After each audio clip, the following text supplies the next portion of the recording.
berita di Republik Indonesia dengan Warta Berita.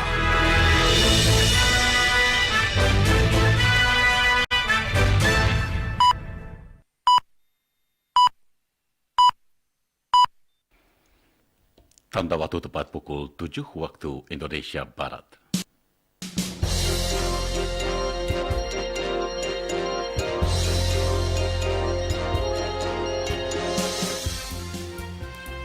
Selamat pagi saudara, inilah Radio Republik Indonesia menyampaikan Warta Berita edisi hari ini, Sabtu tanggal 16 Juli 2016. Kami sampaikan sari berita penting.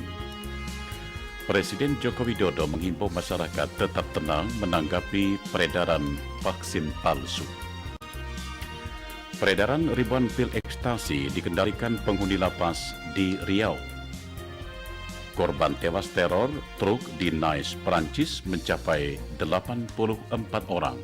Itulah di antara berita-berita yang segera kami sampaikan. Inilah Warta Berita selengkapnya. Saya Ardian Majid Kobat.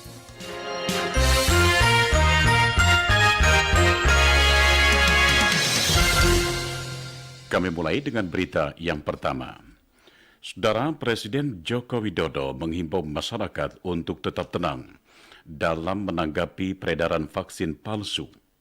Presiden Joko Widodo telah memerintahkan Menteri Kesehatan untuk meneliti lokasi-lokasi yang terindikasi menggunakan vaksin palsu yang sudah berlangsung belasan tahun. Laporan selengkapnya disampaikan reporter Syarif Hasan, Salam Pesi. Berbagai langkah sudah dilakukan pemerintah untuk menghentikan peredaran vaksin palsu di tanah air. Namun gejolak di tengah masyarakat masih saja terjadi. Para orang tua yang bayinya menjadi korban vaksin palsu menuntut pertanggungjawaban dari pelaku. Menanggapi hal itu, Presiden Jokowi mengimbau masyarakat supaya tenang. Ia mengaku telah menginstruksikan Menteri Kesehatan untuk mencari jalan keluar yang terbaik bekerja sama dengan pemerintah daerah setempat. Yang pertama, saya mengharapkan agar masyarakat tenang terlebih dahulu, karena saya sudah memerintahkan kepada Menteri Kesehatan untuk segera mencari solusi, entah nanti sendirian di Kementerian Kesehatan atau nanti bersama-sama dengan pemerintah daerah untuk satu persatu menyelesaikan di setiap lokasi-lokasi yang ada peredaran vaksin palsu. Yang penting tenang dulu, karena ini sudah menyangkut tidak setahun 2 tahun, ini 13 tahun, sehingga ini harus ditangani hati-hati. Setelah mengumumkan daftar nama rumah sakit pengguna vaksin palsu, pemerintah tengah menyiapkan sanksi tegas, baik berupa sanksi teguran maupun pencabutan izin operasional rumah sakit. Tidak hanya itu, ancaman pidana bagi pelaku perorangan juga sudah diterapkan. Dinas Kesehatan Semarang menjamin puskesmas dan rumah sakit pemerintah bebas dari penggunaan vaksin palsu. Mengenai hal itu disampaikan reporter Aldilia Tabah. Kepala Dinas Kesehatan Kota Semarang, Widiono, memastikan seluruh rumah sakit pemerintah dan puskesmas Kota Semarang terbebas dari vaksin palsu.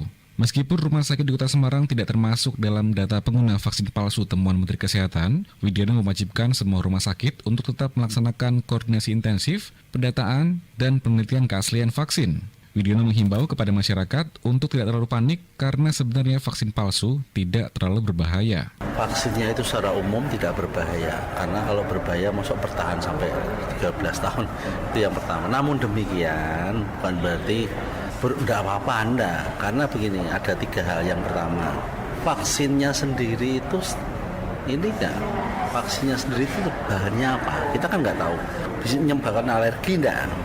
Yang kedua, pembuatannya bagaimana? Steril nggak? Yang ketiga, dia jelas kalau palsu kan nggak punya efek pelindungan. Jadi 3 hal itu yang kita waspadai. Jangan terlalu panik karena ini tidak terlalu berbahaya, tapi juga hati-hati dengan 3 hal itu. Gitu. Sementara itu, Dinkes Kota Semarang telah bekerjasama dengan BPOM Semarang untuk mengadakan penelitian vaksin palsu, terutama pada klinik-klinik swasta. Jika nanti ditemukan penggunaan vaksin palsu, pihaknya akan berkoordinasi dengan rumah sakit untuk menemukan bayi yang mendapatkan vaksin palsu untuk divaksin ulang.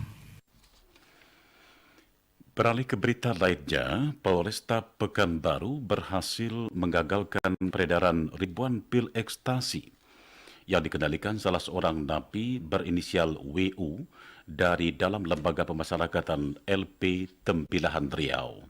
Selengkapnya dilaporkan reporter Santi Yunas.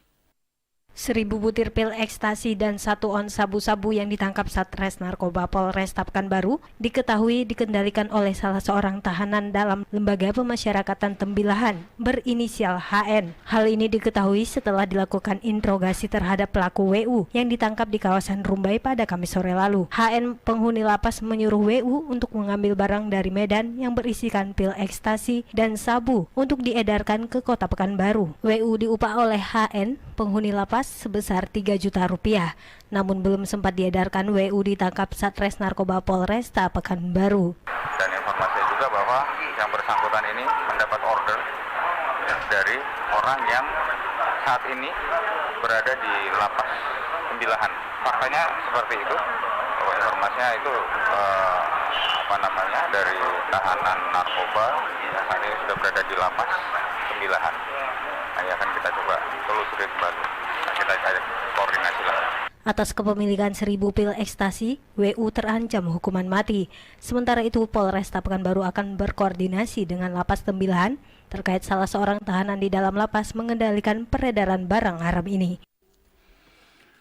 Menteri Perhubungan Ignatius Jonan menghimbau masyarakat untuk tidak memainkan balon udara di wilayah penerbangan karena sangat berbahaya terhadap keselamatan penerbangan. Hal itu disampaikan Ignatius Jonan di Yogyakarta, selengkapnya dilaporkan Munarsi Sahana. Menteri Perhubungan Ignatius Jonan melakukan kunjungan ke Yogyakarta. Setibanya di Bandara Adi Sucipto, Menteri Jonan mendapatkan penjelasan tentang maraknya balon udara yang ditemukan di kawasan penerbangan di daerah istimewa Yogyakarta dan Jawa Tengah. Menurutnya, balon udara tersebut sangat membahayakan penerbangan karena berada di jalur penerbangan. Areanya itu ada sebagian ruang udara yang memang digunakan untuk jalur penerbangan. Nah, ini bahaya sekali kalau memang penerbangan ini tidak bermaksud untuk mengurangi kreativitas masyarakat. Jadi sama sekali enggak ya. Tapi harus ditanyakan area-area ruang udara mana yang memungkinkan kegiatan masyarakat untuk menerbangkan balon udara. Komandan Pangkalan TNI Angkatan Udara Adi Sucipto Marsma Imran Baidirus menegaskan terkait dengan maraknya balon udara tersebut, maka Lanut Adi Sucipto melarang balon udara diterbangkan di daerah istimewa Yogyakarta dan Jawa Tengah. Jika masyarakat ingin melaksanakan kegiatan balon udara, harus meminta izin Air Traffic Control serta Lanut Adi Sucipto dan harus memenuhi persyaratan agar tidak mengganggu penerbangan. Kita perlu memprioritaskan masalah keselamatan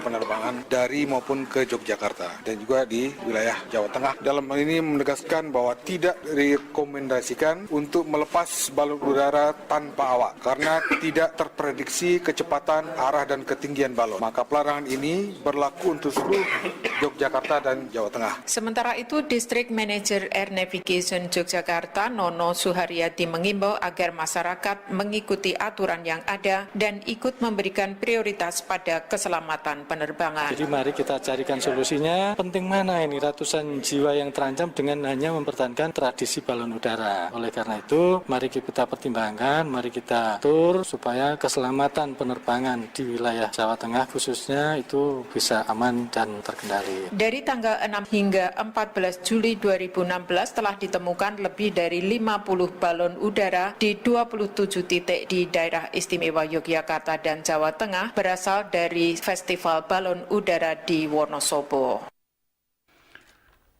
Kedutaan Besar Republik Indonesia untuk Mesir mengawasi secara ketat aktivitas warganya menyusul negeri piramida itu menjadi salah satu negara yang memiliki potensi besar mengancam keselamatan warga negara Indonesia di luar negeri.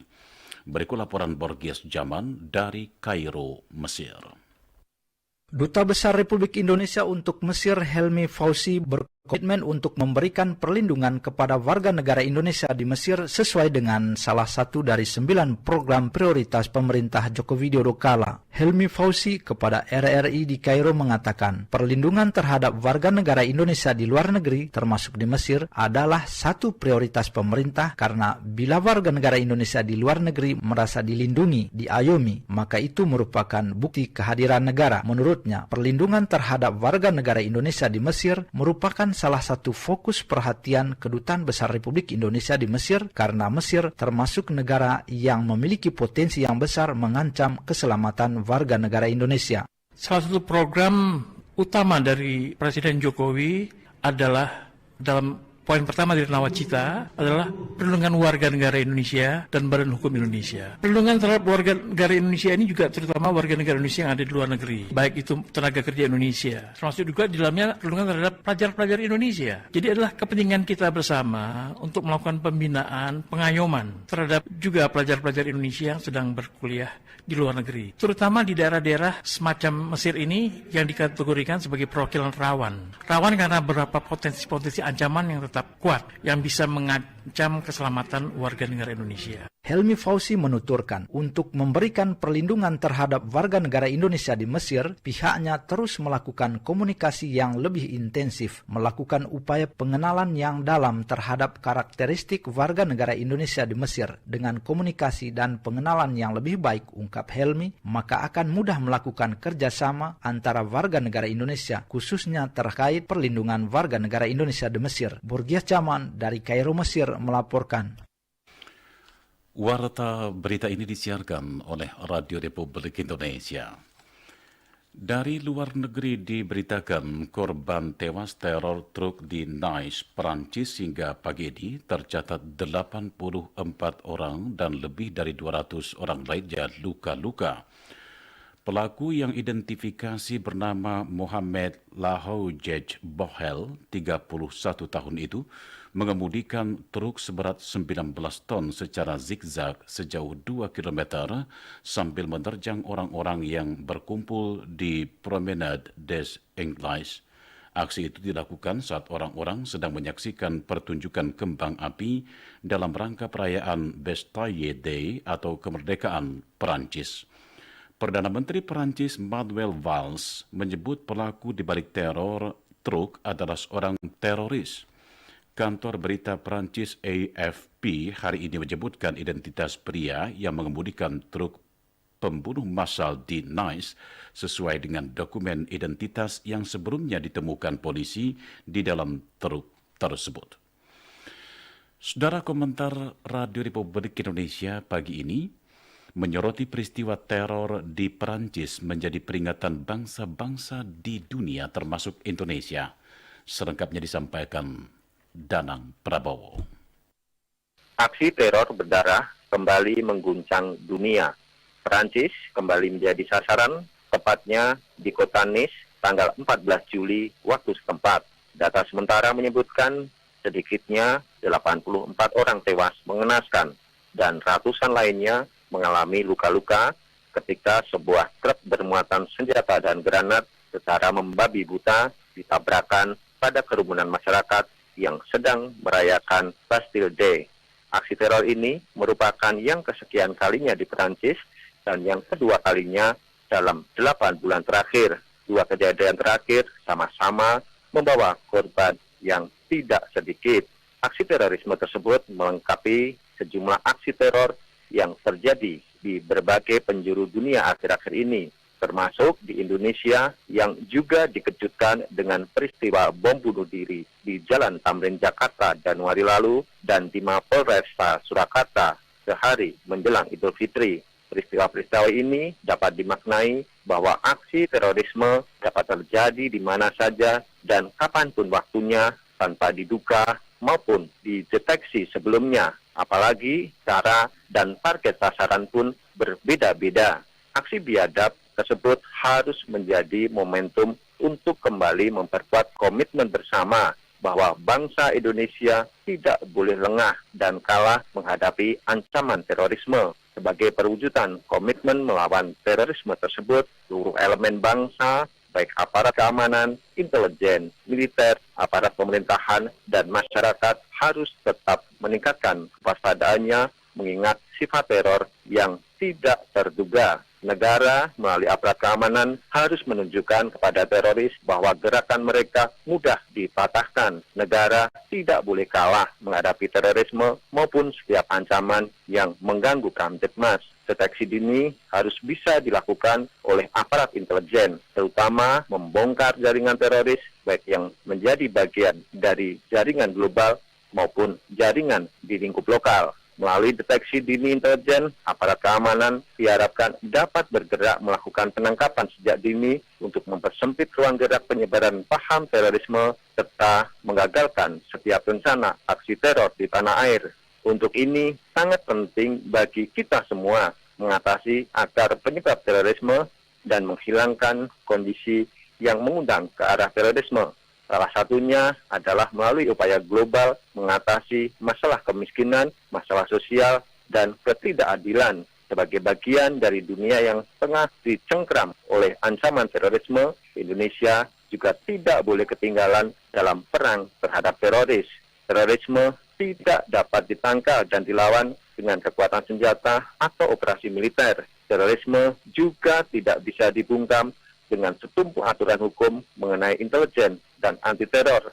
Terorisme dan radikalisme sebagai sebuah ideologi akan lebih efektif jika dilawan dengan ideologi yang telah disepakati menjadi 4 pilar utama, yakni NKRI, Pancasila, Undang-Undang Dasar tahun 1945, dan Bhinneka Tunggal Ika. Aparat keamanan dan intelijen harus meningkatkan deteksi dini dan memantau kegiatan ekstrakurikuler di sekolah dan perguruan tinggi maupun ceramah-ceramah keagamaan di berbagai tempat yang disinyalir menyebarkan pemahaman yang salah dan mengarah ke radikalisme maupun terorisme. Selain memperkuat operasi intelijen, perlu juga dikembangkan peran serta masyarakat. Keterlibatan masyarakat tersebut selain untuk mencegah meluasnya indoktrinasi ajaran sesat, terutama yang mengatasnamakan agama sekaligus memutus mata rantai perekrutan teroris baru. Yang tidak kalah penting adalah mematikan tempat persemaiannya, yakni ketimpangan ekonomi dan sosial. Sebab selama masih ada ketidakadilan, kemiskinan, dan kebodohan, terorisme diperkirakan akan tetap tumbuh subur. Revisi Undang-Undang Anti-Terorisme juga harus menjadi prioritas penyelesaiannya untuk menekan gerakan dan memberangus para pelaku teror. Demikian komentar, selamat pagi. Sekian Warta Berita Produksi Radio Republik Indonesia.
Sekian siaran sentral dari Jakarta.